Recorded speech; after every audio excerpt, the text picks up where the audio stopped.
হরে কৃষ্ণ।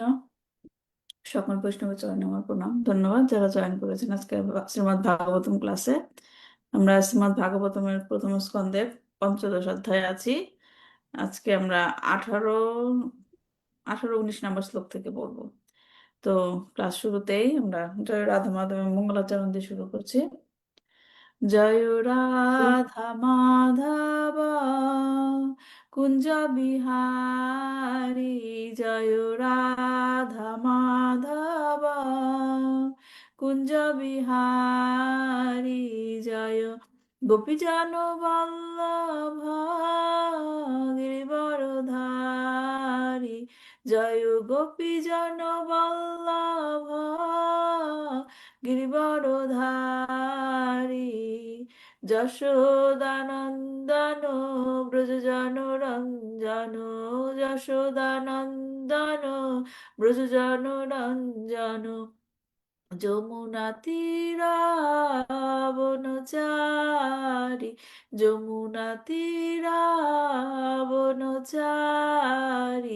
জয় রাধা মাধব কুঞ্জ বিহারী, জয় রাধা মাধব কুঞ্জ বিহারী, হরে কৃষ্ণ হরে কৃষ্ণ কৃষ্ণ কৃষ্ণ হরে হরে, হরে রাম হরে রাম রাম রাম হরে হরে, হরে কৃষ্ণ কৃষ্ণ কৃষ্ণ কৃষ্ণ হরে হরে, হরে রাম রাম রাম রাম হরে হরে, জয় প্রভুপাদা প্রভুপাদা প্রভুপাদা, জয় প্রভুপাদা, জয় জয় প্রভুপাদ প্রভুপাদ প্রভুপাদ, জয় জয় প্রভুপাদ, নিতাই গৌরা হরি বল হরি বল হরি বল, নিতাই গৌরা হরি বল। ওম অজ্ঞানতিমিরন্ধস্য জ্ঞানাঞ্জনশলাকয়া চক্ষুর্মিলিतं येन তস্मै শ্রীগুরুবে নমঃ। শ্রীচৈতন্যমনোভীষ্টं স্থাপিतं येन ভূতলে স্বয়ং রূপঃ কदा मह्यं ददाति स्वपदान्तिकं। वन्देऽहं श्रीगुरु श्रीयुतपदकमलं श्रीगुरून् वैष्णवांश्च श्रीरूपं साग्रजातं सहगण रघुनाथान्वितं तं सजीवं साद्वैतं सावधूतं परिजनसहितं कृष्णचैतन्यदेवं श्रीराधाकृष्णपादान् सहगण ललिता श्रीविशाखान्वितांश्च। হে কৃষ্ণ করুণা সিন্ধু দীনবন্ধু জগৎপতে, গোপেশ গোপিকা কান্ত রাধাকান্ত নমস্তুতে, তপ্ত কাঞ্চন গৌরাঙ্গী রাধে বৃন্দাবনেশ্বরী, বৃষভানুসুতে দেবী প্রণমামি হরিপ্রিয়ে। বাঞ্ছাকল্পতরুভশ্চ কৃপা সিন্ধুভ্যেব চ পতিতানাং পাবনেভ্যো বৈষ্ণবেভ্যো নমো নমঃ। নমোऽয়ং বিষ্ণুপাদায় কৃষ্ণপ্রস্থায় ভূতলে শ্রীমদ্ ভক্তিবেদান্ত স্বামিনিতি নামিনে, নমস্তে সারস্বতী দেবে গৌরবাণী প্রচারিণে, নির্বিশেষ শূন্যবাদী পাশ্চাত্য দেশতারিণে। জয় শ্রীকৃষ্ণ চৈতন্য প্রভু নিত্যানন্দ, শ্রী অদ্বৈত গদাধর শ্রীবাসাদি গৌর ভক্তবৃন্দ। হরে কৃষ্ণ কৃষ্ণ কৃষ্ণ হরে হরে, হরে রাম রাম রাম হরে হরে। নারায়ণং নমস্কৃত্যং নরং চৈব নরোত্তমং দেবীং সরস্বতীং ব্যাসং ততো জয়মুদীরয়েৎ। শ্রীমন্থং স কথা কৃষ্ণ পুণ্যশ্রবণ কীর্তন হৃদয়ন্তস্তু হিয়াভদ্রাণি বিধুনতি সুরিস্ততাম নষ্টপ্রায়েষু অভদ্রেষু নিত্যং ভাগবত সেবয়া ভগবতীর উত্তম শ্লোকে ভক্তির্ভবতি নৈষ্ঠিকী। ওম নমো ভগবতে বাসুদেবায়, ওম নমো ভগবতে বাসুদেবায়, ওম নমো ভগবতে বাসুদেবায়।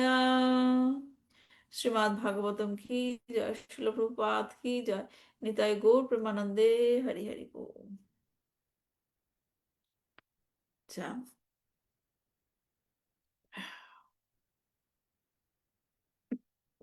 আমাদের হরে কৃষ্ণ বন্ধু প্রণাম মাতাজি। প্রণাম মাতাজি।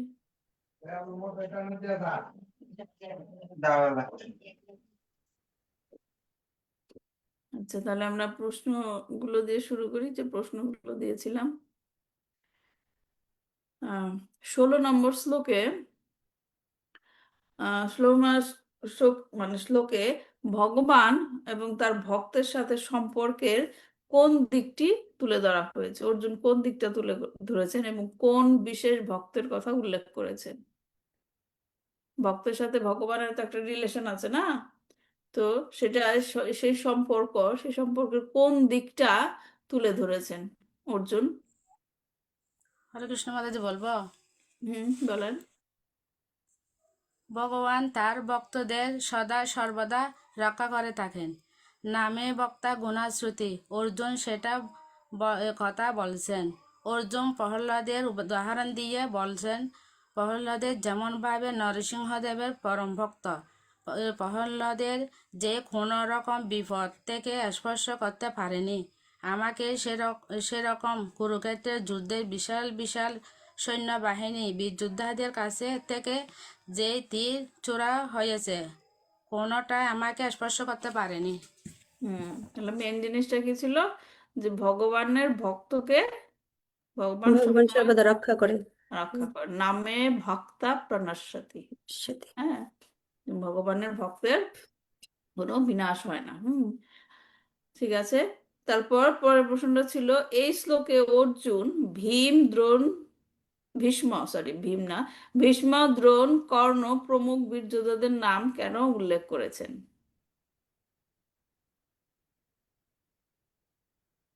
বলেন শালক্য মাতাজি। কৃষ্ণ মাতাজি, এই শ্লোকে ভীষ্ম, দ্রোণ, কর্ণ প্রমুখ বীর যোদ্ধাদের কথা উল্লেখ করেছেন, কারণ তারা ছিল বীর যোদ্ধা। তার পূর্বপুরুষ অর্জুন তাদেরকে পরাস্ত করতে সক্ষম হয়েছিল ভগবানের কৃপায়।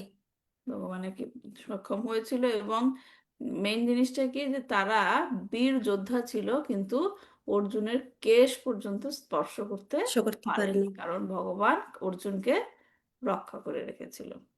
এই শ্লোকের মেইন মেইন জিনিসটা এটাই যে ভগবান তার ভক্তকে সদা সর্বদা রক্ষা করে। রক্ষা করেন। অবশ্য রক্ষিবে কৃষ্ণ, বিশ্বাসও পালন। বিশ্বাস। আচ্ছা, তারপর 3 নম্বর প্রশ্ন ছিল, এই শ্লোকের তাৎপর্যে জয়দ্রথের কোন কোন পাপ কার্যের কথা উল্লেখ করা হয়েছিল? জয়দ্রথকে তা তো মনে আছে। জয়দ্রথের পাপ কার্যগুলো কি কি খারাপ কাজ করেছিল, কি কি উল্লেখ করা হয়েছে এখানে? তাপসী মাতাজি পেয়েছেন উত্তর? মাতাজি, হরে কৃষ্ণ মাতাজি, ও আমাদের ওখানে তো বই নাই, আর আপনি ওই ও, পিডিএফ পিডিএফটা পাবেন বানায়নি। না আচ্ছা। মাতাজি, ওটা পাই। আচ্ছা, তাহলে কি জয়দ্রথের কি কি আম, পাপ কার্যের কথা উল্লেখ করা হয়েছে? এই এমনি শ্লোকে একটা জয়দ্রথ, বলেন বলেন। মাতাজি। না না, বলেন মাতাজি, আপনি বলেন। না, বলেন মাতাজি। আমার একটাই মনে আছে যে ওটা বলতে চাইছি। বলেন কি মনে আছে? আপনি বলেন মাতাজি। ওই তাপসী যে মাতাজি। দ্রৌপদীকে হরণ করতে, হ্যাঁ। যখন দ্রৌপদী তারা বনবাসে ছিলেন তখন হরণ করতে চাইছিলেন, ওটা হুম। বলতে চাইছি হুম। মাতাজি। আর কি শালক্য মাতাজি? এইটাই মেন ছিল আসলে। এটাই মেন। হ্যাঁ, বনবাসে যখন তারা গিয়েছিল তখন দ্রৌপদীকে হরণ করেছিল হ্যাঁ, এবং ভীম তাকে শাস্তি দিয়েছিল। হুম। আর তারপর অভিমন্যুর সাথে যুদ্ধ করেছিল। অভিমন্যুর সাথে যুদ্ধ না, ঠিক মানে অভিমন্যুকে মানে আর নীতির বিরুদ্ধে নীতির নীতির বিরুদ্ধে বিরুদ্ধে যুদ্ধ। তাকে কি হত্যা করেছিল, এবং সেটা সবাই মিলে একজন যোদ্ধাকে হত্যা করেছিল, এবং সেটা লিড দিয়েছিল কে? জয় জয়দ্রথ। জয়দ্রথ। আচ্ছা, 17 নম্বর শ্লোকে অর্জুন তার কোন কাজকে দুঃসাহসী বলছে, যে আমি দুঃসাহস করেছিলাম? এটা হচ্ছে 17 নম্বর শ্লোকে কি বলেছে, যে কোন কাজের কথা সে দুঃসাহসী বলে বলছে? কি করেছিল হরে অর্জুন? কৃষ্ণ বলবো মাতাজি। বলেন। অর্জুন এখন মনে করার চেষ্টা করছেন যে সে তাকে রথের সারথি করেছিলেন। আমি তাকে রথের সারথি করার দুঃসাহসী বলে মনে করছি। আমি তাকে কেন তাকে রথের সারথি করেছে এটা দুঃসাহস কাজ বলে মনে হচ্ছে? কারণ তিনি কি? ভগবান ভগবান। শ্রীকৃষ্ণ।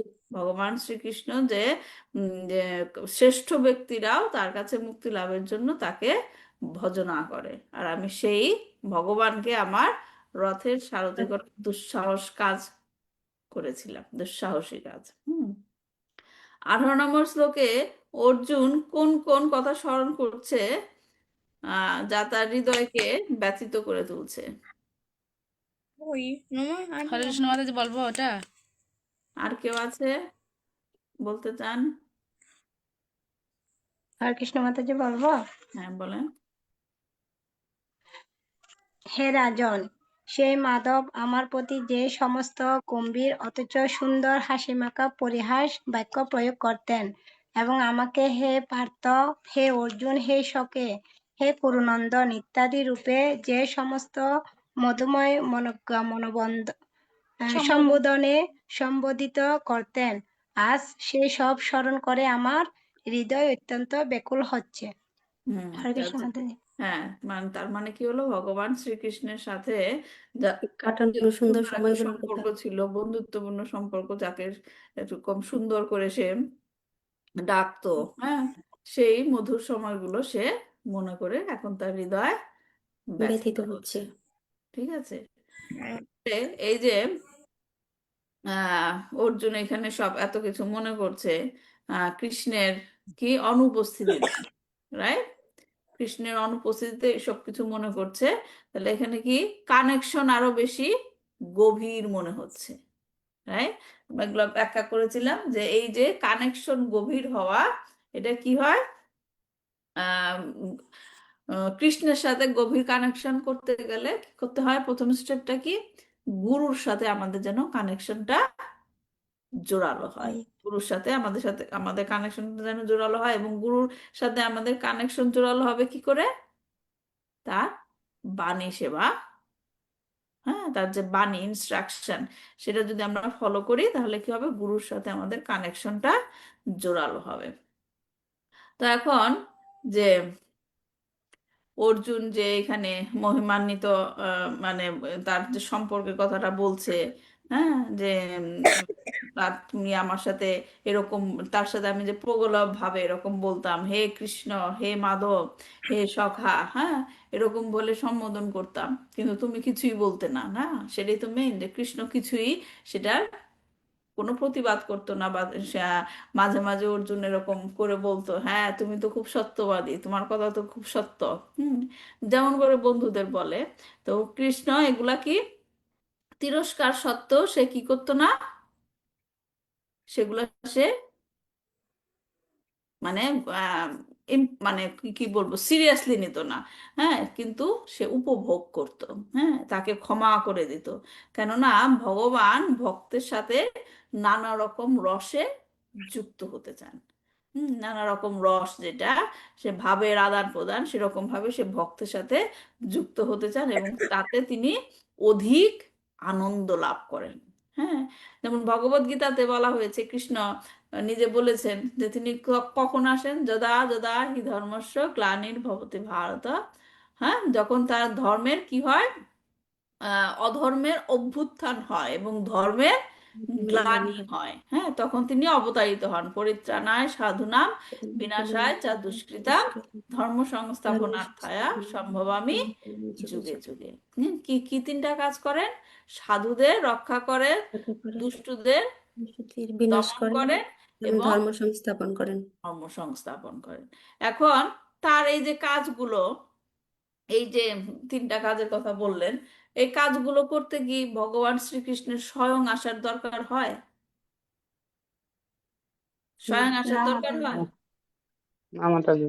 হ্যাঁ, তার স্বয়ং আসার দরকার হয় না, কারণ আমরা ভগবানের অবতার সম্বন্ধে পড়েছি যে বিশেষ বিশেষ কাজের কাজের জন্য ভগবান অবতার রূপে আসেন। হ্যাঁ, কিন্তু গোল গোল সরি গোকুলে বৃন্দাবনে লীলা করতে কিন্তু ভগবান স্বয়ং এসেছিলেন, রাইট? অন্য সমস্ত কাজ করার জন্য ভগবান তার অবতারের দ্বারা করেন, কিন্তু গোকুলে তিনি বৃন্দাবনে এসে যে লীলা করেছেন, তিনি স্বয়ং এসেছিলেন। কেন স্বয়ং এসেছিলেন? কি তার উদ্দেশ্য ছিল?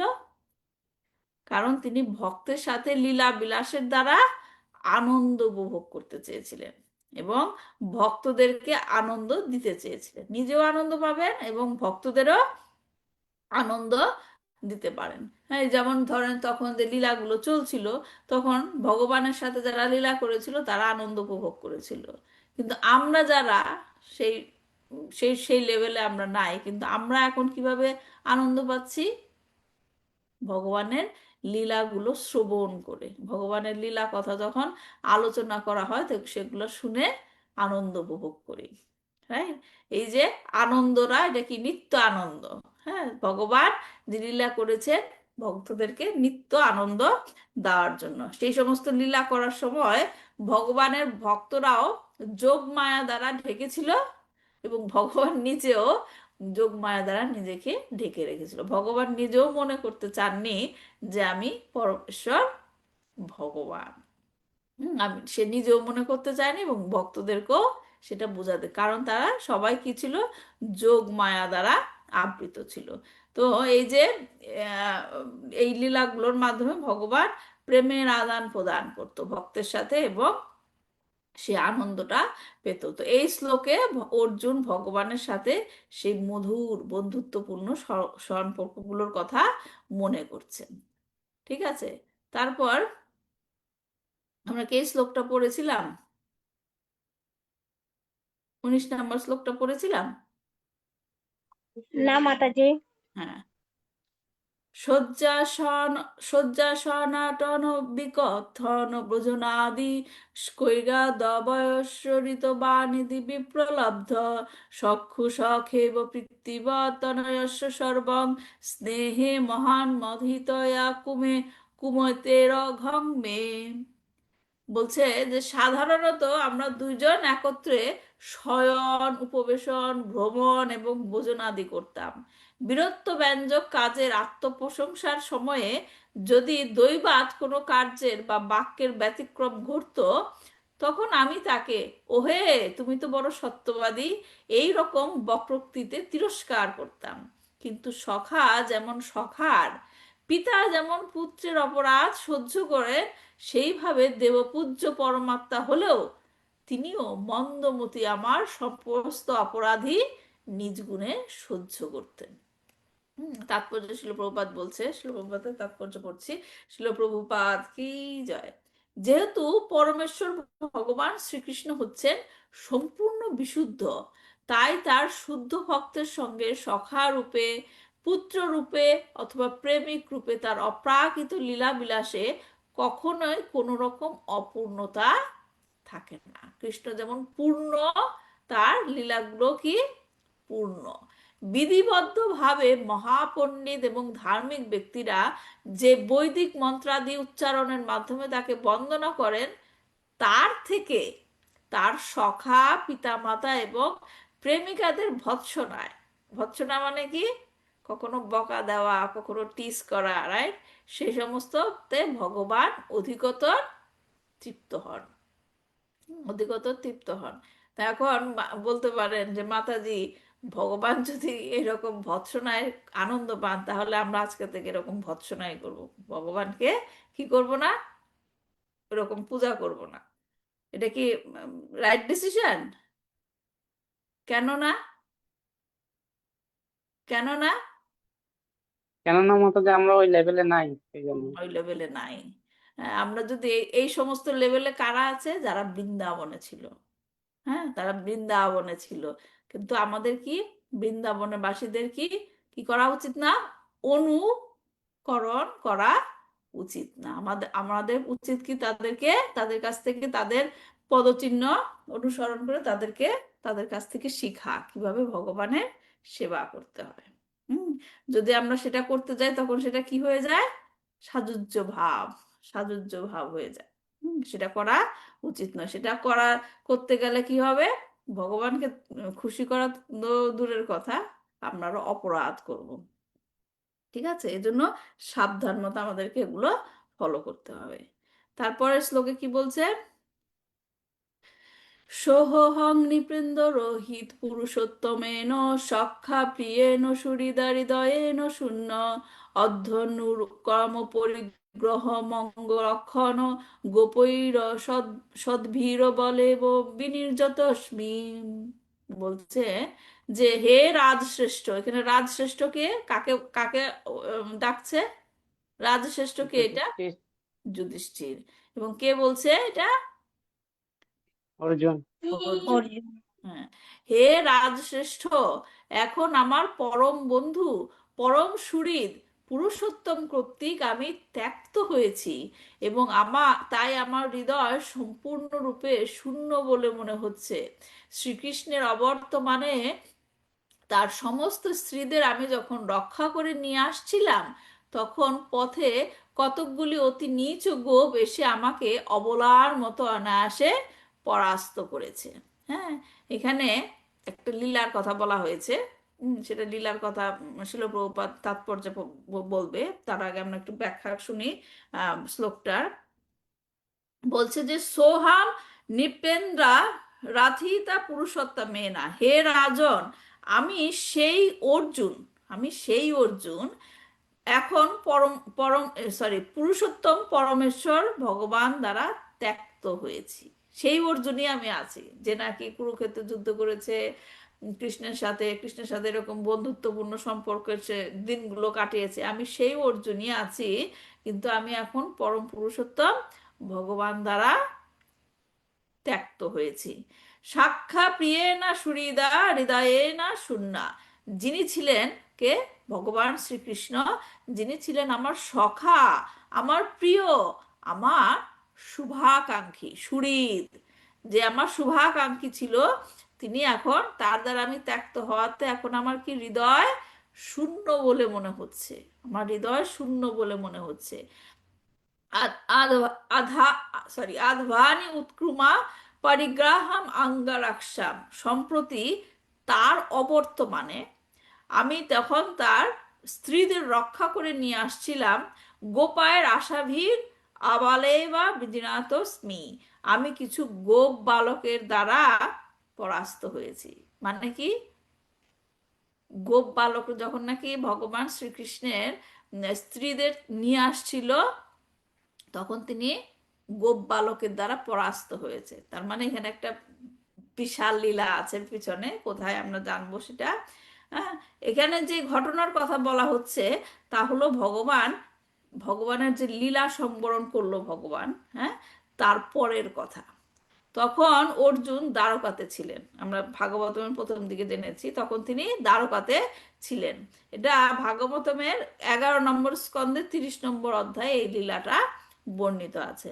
যখন যাদব বংশের ধ্বংসের পর, হ্যাঁ, দ্বারকাতে সেটা হয়নি, সেটা হয়েছে কোথায়? প্রভাস ক্ষেত্রে। প্রভাস ক্ষেত্রে হয়েছে। কৃষ্ণ বলরামের লীলা সংবরণের পর অর্জুন যখন দ্বারকার মহিষীগণদের প্রতিরক্ষার জন্য তাদেরকে ইন্দ্রপ্রস্থ নিয়ে যাচ্ছিলেন, তখন এই ঘটনা ঘটেছিল। হ্যাঁ, তারা কিছু সংখ্যক গোপ বালক দ্বারা পথের মধ্যে আক্রান্ত হয়েছিল, এবং অর্জুন তাদের দ্বারা পরাজিত হয়েছিল। কি বোঝা গেল? ভগবানের লীলা সংবরণ হয়েছে। লীলা সংবরণের পরে যখন ভগবানের স্ত্রীদের নিয়ে অর্জুন ইন্দ্রপ্রস্থে নিয়ে যাচ্ছিলেন তাদের রক্ষণাবেক্ষণ করার জন্য, তখন রাস্তায় কি হলো? গোপ বালকদের দ্বারা, মানে গোপ বালকরা তাদেরকে অ্যাটাক করেছিল এবং সমস্ত রানীদেরকে নিয়ে চলে গিয়েছিল অর্জুনকে পরাস্ত করতে। অর্জুন তাদের কাছ থেকে স্ত্রীগণদের রক্ষা করতে পারেনি। এই হলো মেইন। তো ভগবানের, এখন আমাদের মনের মধ্যে অনেক প্রশ্ন আসতে পারে যে ভগবানের স্ত্রীর এরকম হলো হলো কেন? অর্জুনী বা বীর যোদ্ধা কিভাবে গোপ বালকদের দ্বারা পরাস্ত হলো? তো ভগবানের দ্বারকা লীলাতে বেশিরভাগ যারা নাকি সহযোগীরা ছিলেন, তারা হলেন বেশিরভাগই তারা হচ্ছে নিত্য মুক্ত আত্মা। নিত্য মুক্ত আত্মা কারা? আমরা চৈতন্য চরিতামৃত ক্লাসে শিখেছি। নিত্য মুক্ত আত্মা কারা? মনে নাই? নিত্য মুক্ত আত্মা কারা? নিত্য মুক্ত যারা নাকি ভগবানের সাথেই থাকে, ভগবানের ধামে ভগবানের সাথে লীলা করার জন্য আসে, কিন্তু এখানে এসে জড়জগতে আসলেও জড়জগতের কোনো কিছু দ্বারা তারা কলুষিত হয় না। কলুষিত হয় তাদের না। লীলা শেষ হয়ে গেলে আবার তারা ভগবানের কাছে, ভগবানের ধামে ও, ফিরে ভগবানের যায়। ধামে তারা চলে যায়। হচ্ছে নিত্য মুক্ত। হ্যাঁ, যারা নাকি আধ্যাত্মিক জগৎ থেকে সরাসরি ভগবানের লীলায় অংশগ্রহণ অংশগ্রহণ করার জন্য করে। এসেছিলেন। এই যদুরা জিনিসটা বোঝার চেষ্টা করেন। দ্বারকা লীলাতে যারা সহযোগী ছিল তাদের মধ্যে কিছু জন ছিল যারা সরাসরি আধ্যাত্মিক জগৎ থেকে এসেছে। হ্যাঁ, তাদেরকে যদু মানে শহর ছেড়ে যেতে হয় নাই। যে বললাম না যদু বংশের ধ্বংস হয়েছে কোথায়, দ্বারকার বাইরে কোথায় হয়েছে, একটু আগে বললাম প্রবাস। প্রভাস ক্ষেত্রে, দ্বারকার বাইরে গিয়ে। কিন্তু যারা নাকি নিত্য মুক্ত আত্মা ছিল ভগবানের সহযোগী, তাদেরকে যেতে হয় নাই বাইরে, তাদেরকে যেতে হয়নি। তারা যখন নাকি দ্বারকা অদৃশ্য হয়ে গেল, ভগবান যখন লীলা সংবরণ করলো, তখন দ্বারকা কি হলো, সমুদ্রে নিমজ্জিত হলো। দ্বারকা নিমজ্জিত হয়ে গেল, তখন তারা সরাসরি গোলক বৃন্দাবনে চলে গিয়েছিল। তারা কখনো জড়জগতে জন্মগ্রহণ করে নাই। দ্বারকা যখন আবির্ভূত হয়েছিল তখন তারা প্রকাশিত হয়, এবং দ্বারকা যখন অন্তর্ধান হয় সমুদ্রে, তখন তারা কি হলো, যে যখন দ্বারকা ডুবে যায়, তখন অর্থ হলো এই ব্রহ্মাণ্ডে দ্বারকা এবং সমস্ত নিত্য পার্শ্বদ অপ্রকৃত হন। হ্যাঁ, এবং অন্য এক ব্রহ্মাণ্ডে প্রকটিত হন। ভগবানের এই লীলা, যে আমরা বলি না ভগবানের লীলা হচ্ছে নিত্য, মানে কি, নিত্য লীলা কেন বলে? ভগবান এক ব্রহ্মাণ্ডের লীলা শেষ করে ভগবান আরেক অন্য ব্রহ্মাণ্ডে ব্রহ্মাণ্ডে, তার লীলা। রাইট, এক ব্রহ্মাণ্ডের লীলা শেষ করে আরেক ব্রহ্মাণ্ডে তার লীলা শুরু হয়। ঠিক শুরু তেমনি করে। সেই নিত্য পার্শ্বদরা যখন নাকি দ্বারকা সমুদ্রের নিচে চলে গেল, সেই পার্শ্বদরা কি এইখানে অপ্রকটিত হলো, কিন্তু অন্য একটা ব্রহ্মাণ্ডে প্রকটিত হয়। বুঝতে পারছেন তো জিনিসটা? হ্যাঁ, যেমন আমার এখন কানাডায় এখন কোনো সূর্য নাই, বা আপনাদের ওইখানে সূর্য অস্ত গেছে, রাইট? যখন আপনাদের রাত হয় তখন সূর্য দেখতে পান না, কিন্তু আমার এখানে আমি যখন সকাল হয় তখন সূর্য দেখতে পাই একই সময়। আপনি যখন বাংলাদেশে সূর্য দেখতে পান না, তার মানে কি এই সূর্য নাই আর? তা না, না, আপনাদের বাংলাদেশে সেটা প্রকটিত হয় নাই, আমার এখানে প্রকটিত, তাই আমি দেখতে দেখতে পাই। পাই। এরকমই আর কি। তো ব্রহ্মাণ্ডের এই ব্রহ্মাণ্ডে যখন লীলা শেষ হয়ে যায়, তখন তা অন্য ব্রহ্মাণ্ডে সেই লীলা শুরু করার জন্য সেখানে প্রকটিত হয়। হ্যাঁ, তবে এই লীলাতে আরো কিছু সহযোগীরা ছিলেন যারা নিত্য পার্শ্বদ না, কিন্তু তারা এই ব্রহ্মাণ্ড থেকেই অংশগ্রহণ করেছে। এই ব্রহ্মাণ্ডের শুরু কোথা থেকে? উপরে উপরে যাই তো, রাইট? আমরা হচ্ছে পৃথিবীতে আছি, তার হুম। উপরে উপরে যেতে যেতে কোথা থেকে ব্রহ্মাণ্ড শুরু হয়েছে বলেন? কোথা থেকে ব্রহ্মাণ্ড শুরু হয়েছে? স্বর্গ থেকে? তাহলে কোথা থেকে? ব্রহ্মলোক। গর্ভোদয় বিষ্ণু থেকে। ব্রহ্ম- ব্রহ্মাণ্ড শুরু মনে নাই, ছবিটা দেখিয়েছিলাম, কারণোদক্ষয় বিষ্ণুর থেকে অসংখ্য ব্রহ্মাণ্ড হলো, এবং সেখানে কারণোদক্ষয়ের পরে কে হলো? গর্ভোদক্ষয় বিষ্ণু। গর্ভোদক্ষয় বিষ্ণু থেকে কে হলো? ব্রহ্মা। হ্যাঁ, তখন কি হলো, যে এক একটা ব্রহ্মাণ্ড হলো, সেখানে তখন ব্রহ্মা ঢুকলো, রাইট? ব্রহ্মাণ্ডের পালক হচ্ছে কে? ব্রহ্মা। ব্রহ্মা। তার মানে ব্রহ্মাণ্ডের শুরু কোথা থেকে? ব্রহ্মাণ্ড থেকে। ব্রহ্মা। ব্রহ্মা থেকে। ব্রহ্মলোক, ব্রহ্মলোক। রাইট? ব্রহ্মলোক, স্বর্গ না, স্বর্গের উপরে অনেক কিছু আছে। তার মানে ব্রহ্ম, ব্রহ্মদেব থেকে কি এই ব্রহ্মাণ্ড শুরু। তো এখন এই লীলাতে আমরা প্রথমে কার বললাম? নিত্য পার্শ্বদরা ছিল যারা গোলক বৃন্দাবন থেকে এসেছে, আর কিছু সংখ্যক সহযোগীরা কারা, কোথা থেকে এসেছে? এই ব্রহ্মাণ্ড থেকেই। হ্যাঁ, এখন এই ব্রহ্মাণ্ডে ব্রহ্মলোকের দেব দেবীদের কথা যে আমরা বলি না, দেবদেবী, দেবদেবী কি আহ, ব্রহ্মলোকের উপরে থাকে না নিচে থাকে? নিচে। নিচে থাকে। হ্যাঁ, নিচে থাকে। ব্রহ্ম সংহিতা পড়তে গেলে আপনারা এগুলো জানতে পারবেন। হ্যাঁ, গোলোক নাম্নী নিজ ধামনি তালে চ তস্য দেবী মাহেশ হরি ধামাসু তেষু তেষু তে তে প্রভাবানি যা বিতশ্চয়ে না গোবিন্দমাদি পুরুষাম তামাহাম ভজামি। সেখানে আমি হয়তো ক্লাসে পিকচারটা দেখিয়েছিলাম, যাই হোক, যে এখন এই লীলার মধ্যে কিছু সংখ্যক সহযোগীরা কোথা থেকে? এই ব্রহ্মাণ্ড থেকেও এসেছে। হ্যাঁ, তারা হচ্ছেন দেবতারা, যারা কৃষ্ণের লীলায় অংশগ্রহণ করার জন্য অবতারিত হয়েছিলেন। যেমন স্বর্গের অপ্সরারা এসেছিল, ঋষিরা এসেছিল। তারা এই লীলাতে অংশগ্রহণ করেছিলেন। এই গর্গ সংহিতায় এটার পুরা বর্ণনা দিয়েছেন যে কারা কারা শ্রীকৃষ্ণের যে 16,800 জন আহ, ছিল স্ত্রী ছিল, তারা বিভিন্ন লীলা থেকে এসেছে। কেউ কেউ অযোধ্যা থেকে, অযোধ্যার লীলা থেকে এসেছে। কেউ কেউ আহ, অন্য অন্য লীলা থেকে এসেছিল, গোপীরাও কিছু এসেছিল। হ্যাঁ, তারা বিভিন্ন ভাবে ভগবান শ্রীকৃষ্ণকে সন্তুষ্ট করে এই স্ত্রী হওয়ার যোগ্যতা অর্জন করেছিল। এখন শ্রীকৃষ্ণের স্ত্রীদের মধ্যে কেউ কেউ আবার গোপীরাও ছিল, এবং তারা লীলা শেষ করে তারা কি শাশ্বত যে গোপী পদ সেইখানে ফিরে গিয়েছিল। এখন এই যে কিছু কিছু বললাম যে স্বর্গের অপ্সরারা তারা কি ভগবান শ্রীকৃষ্ণের স্ত্রী হওয়ার যোগ্যতা অর্জন করেছিল। হ্যাঁ, সেই স্ত্রীরা এই যে এখানে বললো না, অর্জুন তাদেরকে রক্ষা করে নিয়ে আসতে চেয়েছিল, কিন্তু পথিমধ্যে কি গোপ বালক দ্বারা আক্রান্ত হলো।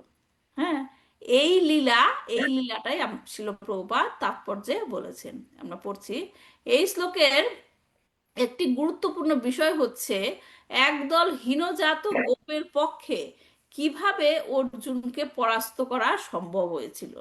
হ্যাঁ, প্রশ্নগুলি আমরা প্রথমে মনে মনে এসেছিল, এবং কিভাবে এই প্রাকৃত গোপেরা অর্জুনের দ্বারা সুরক্ষিত শ্রীকৃষ্ণের মহিষীদের শ্রী অঙ্গ স্পর্শ করতে সক্ষম হয়েছিল। আদৌ কি সম্ভব? শ্রীকৃষ্ণের স্ত্রী যারা, তাদেরকে কেউ কিডন্যাপ করে হরণ করে নিয়ে যাবে, তাদেরকে হরণ করতে গেলে তাদের দেহ স্পর্শ করতে হবে। এটা কি সম্ভব? শ্রীকৃষ্ণের স্ত্রীদের দেহ স্পর্শ করেছে। আর এটাই বা কিভাবে সম্ভব? কুরুক্ষেত্রের যুদ্ধের যে বিশাল বাহিনীর এগেনস্টে বীর যোদ্ধা অর্জুন, তারা সে শুধুমাত্র এই গোপ বালকদের দ্বারা পরাস্ত হলো। তার মানে পিছনে কোনো কাহিনী আছে, রাইট? শিল বিশ্বনাথ চক্রবর্তী ঠাকুর বিষ্ণু পুরাণ এবং ব্রহ্ম পুরাণ থেকে উদ্ধৃতি দিয়ে এই আপাত বিরোধী মানে আমাদের সেন্সে আসছে না, মানে মিলছে না, আমরা যা চিন্তা করি তা মিলছে না, আপাত বিরোধী আহ সিদ্ধান্তের যৌক্তিকতা প্রতিপন্ন করেছেন। এই পুরাণ দুটিতে বর্ণিত হয়েছে যে এক সময় স্বর্গের দেবীরা তাদের সেবা দ্বারা অষ্টাবক্র মুনির সন্তুষ্টি বিধান করেন, এবং তার ফলে মুনি তাদের বর দেন যে তারা পরমেশ্বর ভগবানকে পতিরূপে লাভ করবেন।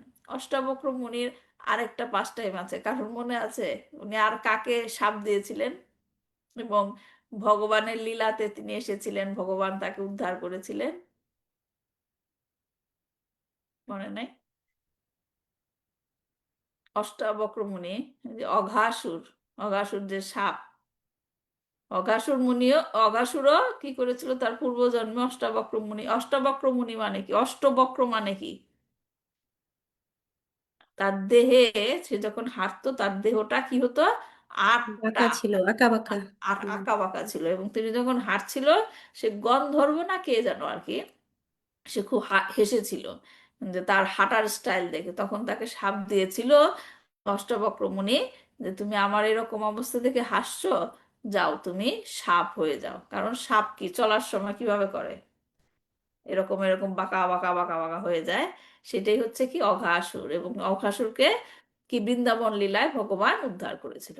যাই হোক, এখানেও অষ্টাবক্র মুনি শাপ দিয়েছিল। প্রথমে কি গোপীরা যখন তাকে সেবা দ্বারা সন্তুষ্ট করেছিল, তখন তিনি তাদেরকে আশীর্বাদ দিয়েছিল যে তারা পরমেশ্বর ভগবানকে পতিরূপে লাভ করবেন, এই কারণে তারা স্ত্রী হয়েছিল, রাইট? পরে কি হয়েছিল? অষ্টাবক্র মুনির দেহের 8টি সন্ধিস্থল বাঁকা ছিল, এবং তাই তিনি অদ্ভুতভাবে বক্র গতিতে চলাফেরা করতেন। দেবকন্যারা অষ্টাবক্র মুনির এই বক্রগতি গমন ভঙ্গি লক্ষ্য করে তাদের হাস্য সংবরণ করতে পারেননি, এবং তার ফলে তাদের প্রতি ক্রুদ্ধ হয়ে মুনি তাদের অভিশাপ দেন যে তারা পরমেশ্বর ভগবানকে তাদের প্রতিরূপে লাভ করলেও দুর্বৃত্তদের হাতে অপহৃত হবেন। বুঝতে পারছেন অভিশাপটা কিভাবে এখানে ভগবানই করছে। এখন পরে দেবকন্যারা তাদের অপরাধের জন্য মুনির কাছে সরি, মুনির কাছে ক্ষমা ভিক্ষা করে নানাভাবে তার স্তব স্তুতি করেন, এবং তখন তিনি তাদের আশীর্বাদ করেন, দুর্বৃত্তদের হাতে অপহৃত হলেও তারা পুনরায় পতির সঙ্গে মিলিত হবেন। বুঝতে পেরেছেন? প্রথমে আশীর্বাদ, তারপর অভিশাপ, তারপর আবার আশীর্বাদ। প্রতিরূপে পাবে ভগবানকে, কিন্তু দুর্বৃত্তদের হাতে অপহরণ হবে, কিন্তু দুর্বৃত্তদের হাতে অপহরণ হলেও আবার তোমরা প্রতিরূপে তাকে ফিরে পাবে। কেমন কন্ট্রাডিক্টরি লাগছে না, যে অপহরণ হলে আবার ভগবানকে কিভাবে প্রতিরূপে পাবে?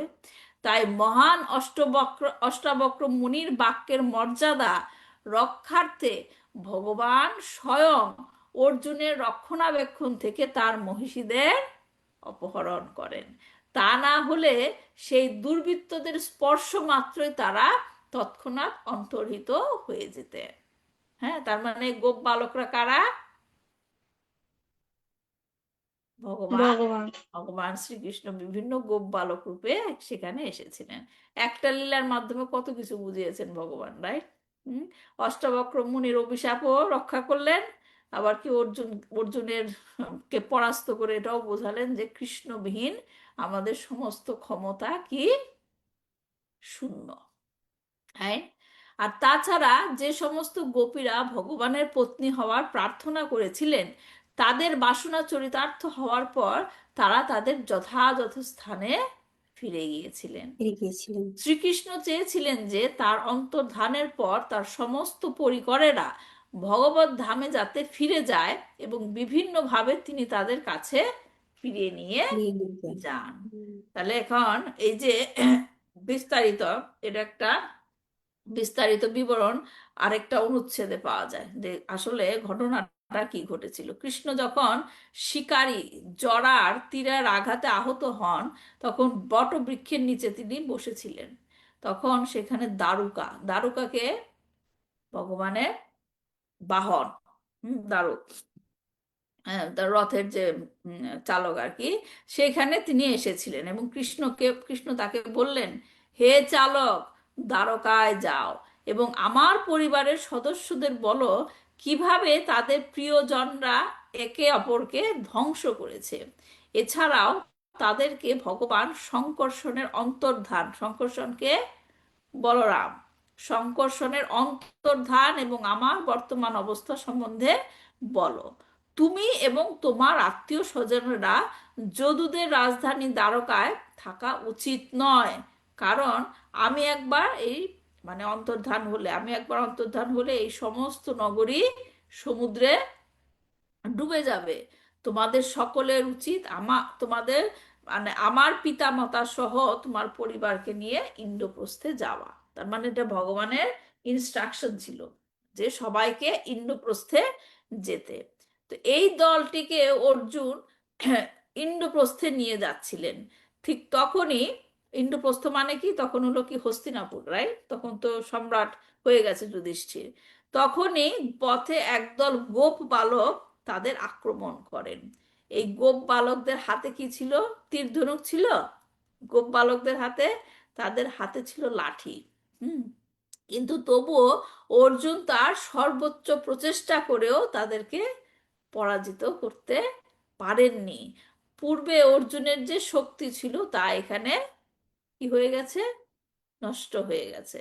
হ্যাঁ, বলা হয় যে অর্জুন গোপ বালকদের দিকে তীর ছুঁড়তে চেষ্টা করেছিলেন, কিন্তু সেই তীর তাদের শরীরের স্পর্শও করতে পারেননি, এবং যখন অর্জুন ধনুক দিয়ে তাদেরকে আঘাত করতে চেয়েছিল, তারা তখন হেসেছিল।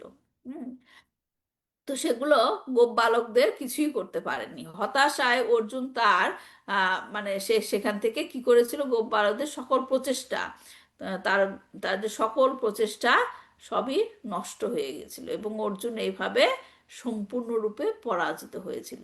এখন এটা কেন হলো?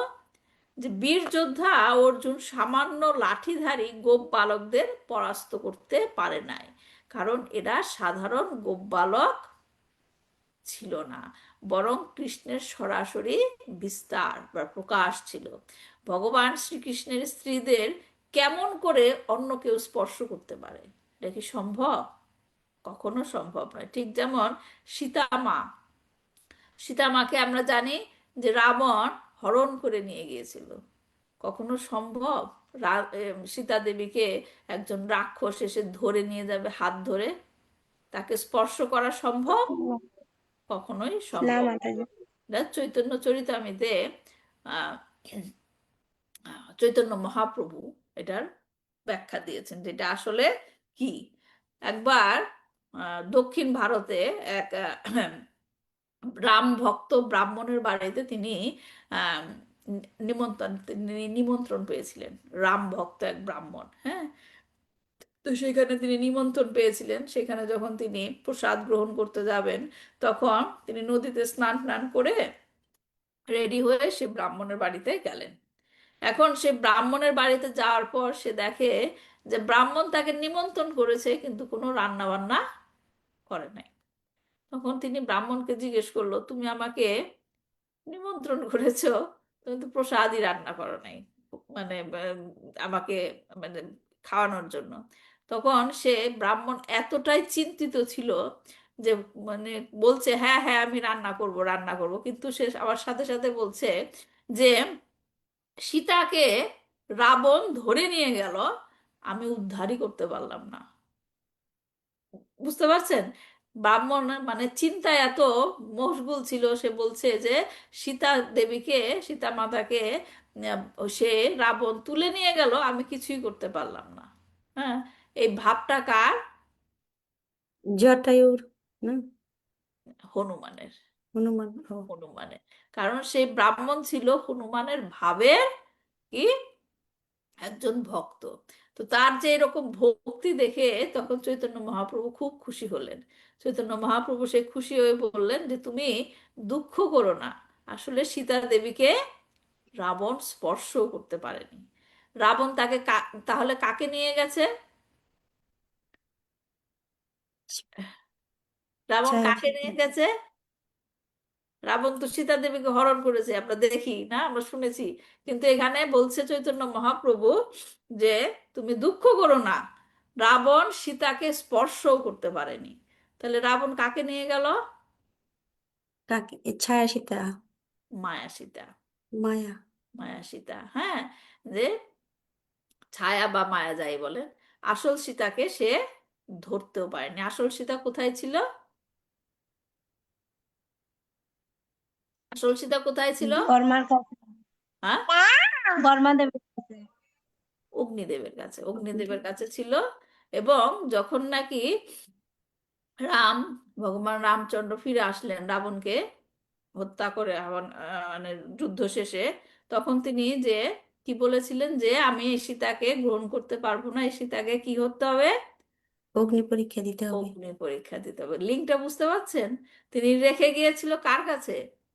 অগ্নিদেবের কাছে। দেবের কাছে। এবং সে সীতাকে প্রবেশ করতে বললো কোথায়? অগ্নিতে। অগ্নিতে। তখন সেই মায়া সীতা অগ্নিতে প্রবেশ করলো এবং সেখান থেকে কে বের হয়ে আসলো? আসল সীতামা। মায়া। আসল সীতামা, রাইট। তো তার মানে সেটা যে দেন ভগবানের লীলাগুলো নিয়ে আমরা বুঝতে পারি না, কিন্তু এইরকম নানা রকম ভাবে ব্যাখ্যা করি যে ভগবান কেন তার স্ত্রীকে বিশ্বাস করলেন না, তাকে অগ্নি পরীক্ষা করালেন, কিন্তু এটা লীলার পেছনে কারণ আছে।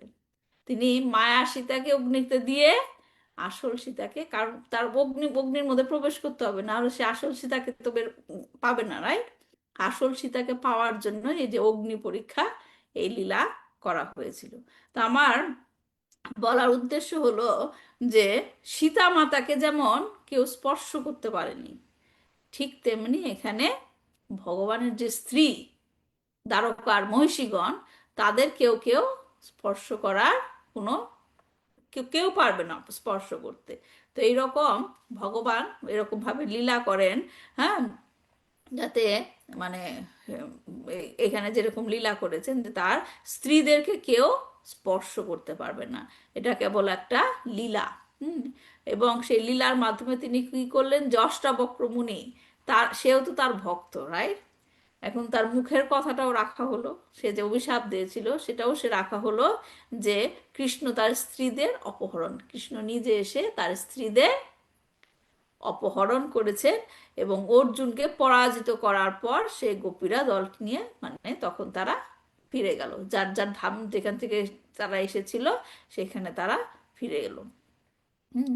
তো এই যে লীলাটা করা হয়েছে, যে ভগবান তিনি যখন ঠিক করেছেন তিনি লীলা সংবরণ করে চলে যাবেন, তার সহযোগীদেরও তিনি সাথে করে নিয়ে যাবেন। হ্যাঁ, এটা আমরা আরো আরো শুনবো পরের শ্লোকে।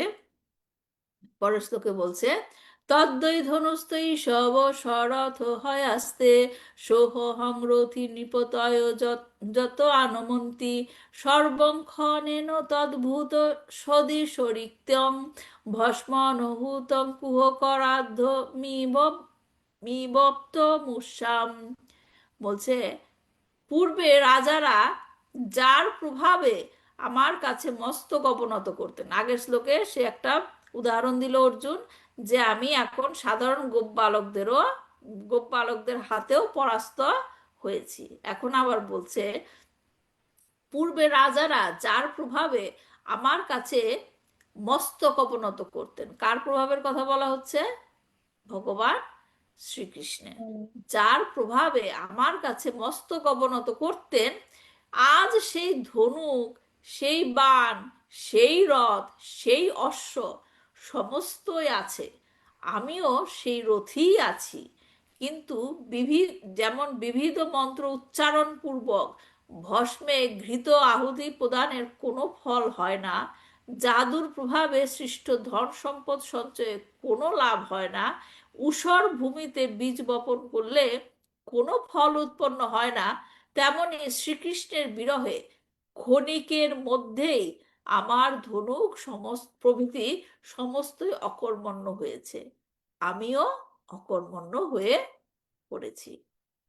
তাৎপর্য ছিল, প্রভুপাদ বলছেন, পূর্বে আমরা একাধিকবার একাধিকবার আলোচনা করেছি যে ধার করা অলংকারের গর্বে কখনো গর্বিত হওয়া উচিত নয়।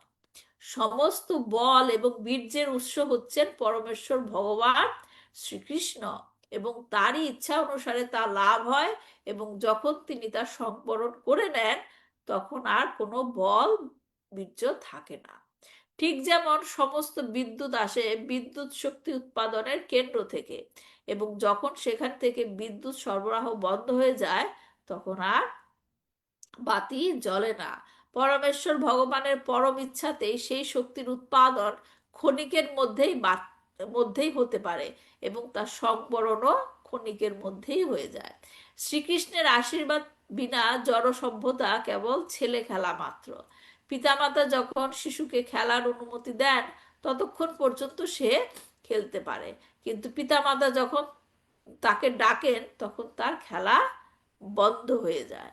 মানব সভ্যতা এবং মানুষের সমস্ত কার্যকলাপ তাই পরমেশ্বর ভগবানের পরম আশীর্বাদ নিয়েই সম্পাদিত হওয়া উচিত, এবং সেই আশীর্বাদ ব্যতীত মানব সভ্যতার সমস্ত প্রগতি একটি মৃত দেহকে সাজানোর মতোই। এই শ্লোকে বলা হয়েছে যে মৃত সভ্যতা এবং তার কার্যকলাপ ছায়ের গাদায় ঘি ঢালার মতো এবং ঊষর ভূমিতে বীজ বপন করার মতোই নিরর্থক। হ্যাঁ, এখানে কি বলছে, সুন্দর কথা বলছে অর্জুন, আমরা এই শ্লোক পর্যন্ত পড়বো। এখানে বলছে যে সেই ধনুক আছে, সেই তীর আছে, সেই একই রথ আছে, সেই একই অশ্বগণ আছে, আমিও সেই রথী অর্জুনই আছি, যার কাছে সমস্ত রাজারা শ্রদ্ধা প্রদর্শন পূর্বক মাথা নত করত। কিন্তু তার উপস্থিতিতে মানে কৃষ্ণের উপস্থিতিতে সমস্ত কিছুই, আমার ধনুক, আমার তীর, সমস্ত কিছুই অকর্মণ্য হয়ে পড়েছে, আমিও কি অকর্মণ্য হয়ে পড়েছি। এবং তিনি 3টা উদাহরণ দিয়েছেন, যেমন ভস্মে ঘি ঢেলে আগুন জ্বালানোর চেষ্টা অনর্থক, জাদুর প্রভাবে সৃষ্ট টাকার কোনো মূল্য নেই, এবং ঊষর ভূমিতে বীজ বপন করলেও সেখান থেকে ফল পাওয়া যায় না। তো এখানে আমরা দেখতে পাচ্ছি যে কৃষ্ণই হচ্ছেন একমাত্র কি কর্তা, মালিক, নিয়ন্ত্রক। সবকিছু তার পরিকল্পনা অনুসারে চলছে, সবকিছুই তার ইচ্ছার কারণেই সম্ভব হয়েছে। এখানে অর্জুন খুব সুন্দরভাবে বলছেন যে আমি সেই অর্জুনই আছি, কিন্তু এখন আমার সাথে কৃষ্ণ নাই। এখানে সবকিছুই আগের মতোই আছে, কিন্তু কৃষ্ণ যেহেতু নাই, তাই সবকিছু কি হয়েছে, অকেজো হয়ে পড়েছে। এই বিষয়টি বোঝানোর জন্য অর্জুন 3টা উদাহরণ দিয়েছে। যেমন প্রথমটা কি, ভস্মে ঘি ঢাললে, আমি যদি আগুন জ্বালাতে চাই এবং ছায়ের মধ্যে খুব বিশুদ্ধ ঘি ঢালি, আগুন জ্বলবে? না। জ্বলবে না। আবার যেমন জাদু দেখানোর সময় টাকা তৈরি করে না, হ্যাঁ, হুম। সেই টাকার কোনো ভ্যালু আছে? না, যদি সেটা তো টাকার কাজে আসে না। যদি টাকার ভ্যালুই থাকতো, তাহলে কি ম্যাজিশিয়ানরা ম্যাজিক দেখিয়ে টাকা রোজগার করতে হতো? সে তো ম্যাজিক দেখেই টাকা বানিয়ে বানিয়ে চলতে পারতো, রাইট? যেহেতু সেটা নকল টাকা, সেটার কোনো ভ্যালু নেই। আবার অনুর্বর জমিতে বীজ বপন করলে সেখানে যতই জল ঢালেন, যতই কিছু করেন, সেখান থেকে কি হবে না, ফল হবে না। যেমন ধরেন বলে না, গুরু কৃষ্ণ প্রসাদে পায় ভক্তিলতা বীজ, রাইট? গুরুর কাছ থেকে আপনি ভক্তিলতা বীজ পাবেন, হ্যাঁ। এখন সেখানে বীজটাকে যত্ন নিতে হবে, রাইট? তাহলে না গাছ হবে, হ্যাঁ। সেখানে যত্ন নেওয়ার প্রসেসটা কি, যত্ন নেওয়ার ভক্তির প্রসেসটা কি? অনুশীলন। হ্যাঁ, ভক্তির অনুশীলন। শ্রবণ কীর্তন এগুলো শ্রবণ করতে হবে। করতে হয়। এখন আপনি গুরুর কাছ থেকে দীক্ষা নিলেন, বললেন যে আমার বীজ নেওয়া হয়ে গেছে, রাইট? তারপর আপনি শ্রবণ কীর্তন করলেন, হ্যাঁ, কিন্তু তারপরও সেখান থেকে গাছ বের হচ্ছে না। সমস্যা কি? কৃপা, ভগবানের কৃপা। ভগবানের কৃপা তো পরে আসবে না। হ্যাঁ, প্রথম কি সমস্যা, কেন গাছ বের হচ্ছে না, ভক্তিলতা বীজ বের হচ্ছে না, বীজ থেকে বের হচ্ছে না? হ্যাঁ, বীজ ভক্তিতে কোথায় কম আছে, হ্যাঁ, মনের ভক্তি ওটা হ্যাঁ, মনের ভক্তি থেকে ডাকছে না ওটা। হ্যাঁ, বীজ কোথায় বপন করা হয়েছে? মনে। মনে। মনে। হুম? এখন মন যদি কলুষ থাকে, সেখান থেকে বের হবে লতা বীজ? না। যতই চ্যান্টিং করেন, মন কলুষ মানে কি? কলুষ মানে কি, আমি চ্যান্ট করছি, 16 মালা রাউন্ড করছি, হ্যাঁ, কিন্তু আমি ভক্তদের সাথে কি বৈষ্ণব অপরাধ করছি, তাহলে কি হবে? ভক্তিলতা বীজ বের হবে? হুম। কারণ আমাদের হৃদয়টাই তো অনুর্বর, রাইট? তো সেই রকম এখানে কৃষ্ণকে ভালো না বাসলে এবং আমাদের জীবনে যে কৃষ্ণ কৃপাকে উপলব্ধি করতে না পারি, তাহলে সমস্ত সফলতাই কি হবে, ব্যর্থ। বিফল। হুম। ভগবান আমাদের শক্তি দেন বিশেষ কোনো কার্য সম্পাদনের জন্য, এবং সে কাজ যখন শেষ হয়ে যায় তখন তিনি তা সংবরণ করে নেন। করে নেন। তাই সেই শক্তি যখন আমাদের থাকে, তখন আমাদের অহংকারী হওয়া উচিত নয়। উচিত নয়। আবার সেই শক্তি যখন চলে যায়, তখন আবার দুঃখ প্রকাশেরও কোনো কারণ কারণ নেই। নাই। কারণ যখন আমার শক্তি ছিল, ভগবান বুঝতে পেরেছিল আমার কোনো দরকার, তাই দিয়েছিল। কারণ সেটা ভগবানের শক্তি, ভগবানের শক্তি আমাকে দিয়েছিল কিছু সময়ের জন্য। এখন ভগবান ভাবছে আমার দরকার নাই, তাই তিনি নিয়ে গেছেন। তাহলে সেটা নিয়ে শোক করার কি আছে? সেটা তো কখনো আমার ছিল না, কখনো আমার ছিল না, সেটা ভগবানেরই। হ্যাঁ, তাই সেই শক্তি পাওয়া বা শক্তি হারিয়ে যাওয়া, সেইটার দিকে মনোনিবেশ না করে আমাদের কি মনোনিবেশ করা উচিত?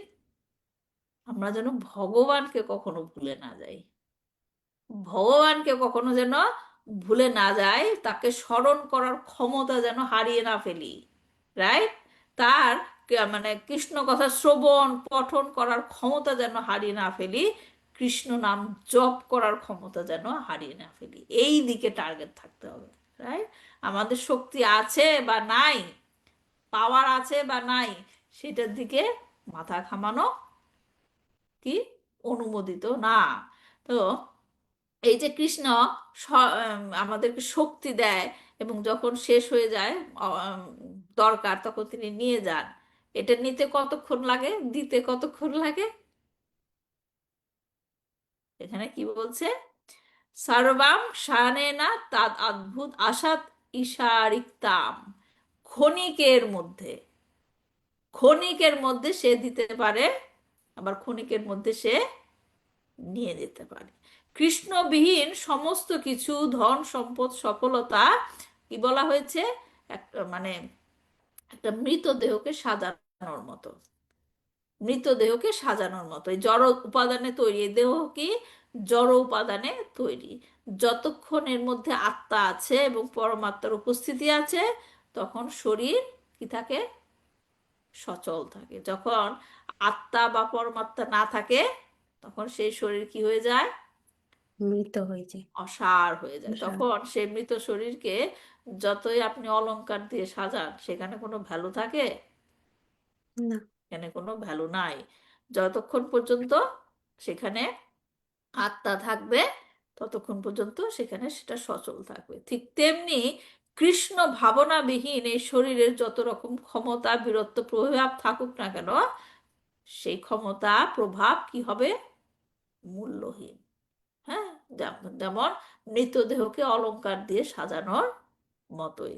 চৈতন্য চরিতামৃততে বলা হয়েছে, ভগবত ভক্তিহীনস্য জাতি শাস্ত্রং জপস্তম অপ্রাণস্যেব দেহস্য মণ্ডনং লোক রঞ্জনম।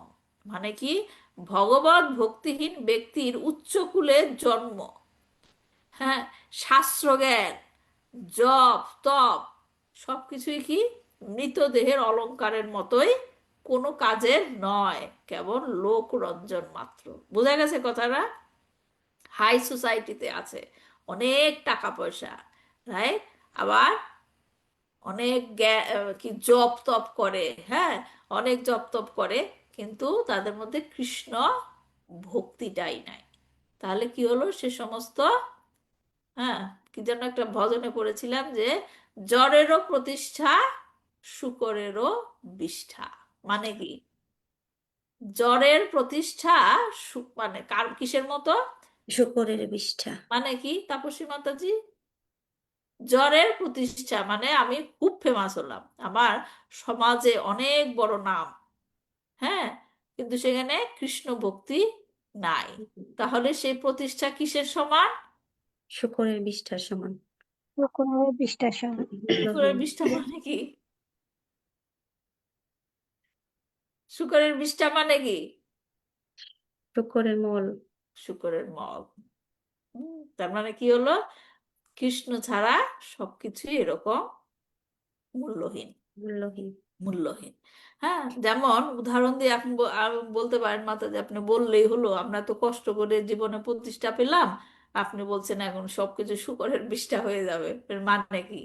হ্যাঁ, এটা আমি বলছি না, এটা আপনি শাস্ত্র থেকেও বুঝতে পারেন। যেমন ধরেন, কে ছিল? রাবণ। রাবণ অত্যন্ত জ্ঞানী ছিল, রাবণ অত্যন্ত জ্ঞানী। হ্যাঁ, যা আমরা মানে আমি পড়েছিলাম কোথাও এক জায়গায় যে শিবও তাকে পরীক্ষা করেছিল, শিবও তাকে পরীক্ষা করেছিল। হ্যাঁ, সে রাবণ অত্যন্ত জ্ঞানী ছিল এবং অত্যন্ত কি ছিল? ধনী ছিল। তার লঙ্কার নাম কি? কি বলে? সোনার লঙ্কা, সোনা দিয়ে বানানো। হ্যাঁ, সে ছিল প্রচুর ধনী, কারণ তার ভাইয়ের কাছ থেকে কুবেরের লঙ্কা ছিল, এবং সেটা সে মানে নিয়ে নিয়েছিল। তো তার কাছে কি ছিল? ধনও ছিল, জ্ঞানও ছিল, রাইট? ধন জ্ঞান ছিল, প্রচন্ড শক্তিশালী ছিল, কিন্তু তার পরিণতি কি হয়েছে? রাবণের পরিণতি কি হয়েছে? যুদ্ধে পরাজয় হয়েছিল রামের কাছে। ধ্বংস হয়েছিল, রাইট? কেন হয়েছিল? অহংকারের কারণে। অহংকারের কারণে তো অবশ্যই, কিন্তু মেইন জিনিসটা কি? কার, কার বিরোধিতা করেছিল সে?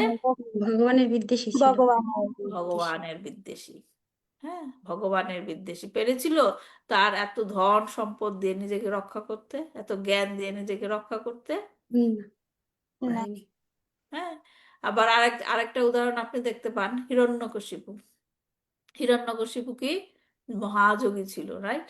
যোগী, যোগ যোগ সাধনা করতে পারতো, রাজা ছিল, অনেক ক্ষমতাবান ছিল, এবং তার চেয়েও বড় কথা, যখন তার ভাই হিরণ্যাক্ষ, রাইট, বরহাদেব যখন হিরণ্যাক্ষকে কি হত্যা করেছিল, তখন যখন হিরণ্যাক্ষের ছেলেরা, হিরণ্যাক্ষের ওয়াইফ, তারপর হিরণ্যাক্ষ বা হিরণ্যকশিপুর মা, সবাই যখন এরকম শোক তাপ করছিল তার মৃত্যুতে, তখন হিরণ্যকশিপু কি জ্ঞান দিয়েছিল জানেন? হিরণ্যকশিপু তাকে জ্ঞান দিয়েছিল যে আত্মা, আত্মার কোনো মৃত্যু নাই। আত্মা সম্বন্ধে যে জ্ঞান, যেটা ভগবদ গীতায় কৃষ্ণ অর্জুনকে দিয়েছিল, হিরণ্যকশিপু সেই জ্ঞান দিয়েছিল। তার মানে দেখেন, তার মধ্যে এই জ্ঞানটাও ছিল। তার মানে সে জ্ঞানেই ছিল, কিন্তু তার পরিণতি কি হয়েছিল? ধ্বংস। কারণ সে কার বিরোধিতা করেছিল? ভগবান শ্রীহরির। ভগবান। ভগবানের বিরোধিতা করেছে। তার মানে কি, কৃষ্ণবিহীন যাই কিছু আমাদের জীবনে থাকুক, হ্যাঁ, কোনোটাই মূল্য নেই, সমস্ত কিছুই মূল্যহীন। হ্যাঁ, তো এই শ্লোক আবার অপর দিকে দেখেন, সুদামা, সুদামার কি ধন সম্পদ ছিল? কিন্তু সে ভগবানের পরম ভক্ত ছিল, যাকে ভগবান রক্ষা করত সদা সর্বদা। অকিঞ্চন হতে হয়, অকিঞ্চন। তো এই হচ্ছে এই শ্লোক থেকে আমাদের শিক্ষা, যে আমাদের জীবনে যা কিছু আমরা অর্জন করতে পারি, সেটা নিয়ে কি অহংকারী হওয়া ঠিক না, গর্ব করা ঠিক না, অথবা যখন সেটা শেষ হয়ে যায়, থাকে না, সেটা নিয়ে দুঃখ করার কিছু নেই। আমাদের শুধু টার্গেট থাকতে হবে কি, ভগবানকে যেন আমরা ভুলে না যাই, এবং ভগবানের নাম জপ করার ক্ষমতা যেন হারিয়ে না ফেলি। ঠিক আছে? নেক্সট ক্লাসে আমরা পরবর্তী শ্লোক থেকে পড়বো, সেখানে আমরা যদু বংশের ধ্বংসের কথা বলা হচ্ছে, সেটা একটু ডিটেলসে পড়বো। তা আজকের ক্লাসের উপর কোনো প্রশ্ন আছে কারোর?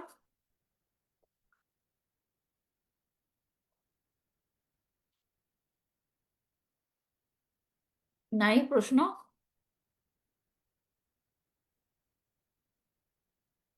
ঠিক আছে, তাহলে রাখছি আজকে। দেখা হবে কালকে চৈতন্য চরিতামৃত ক্লাস নিয়ে।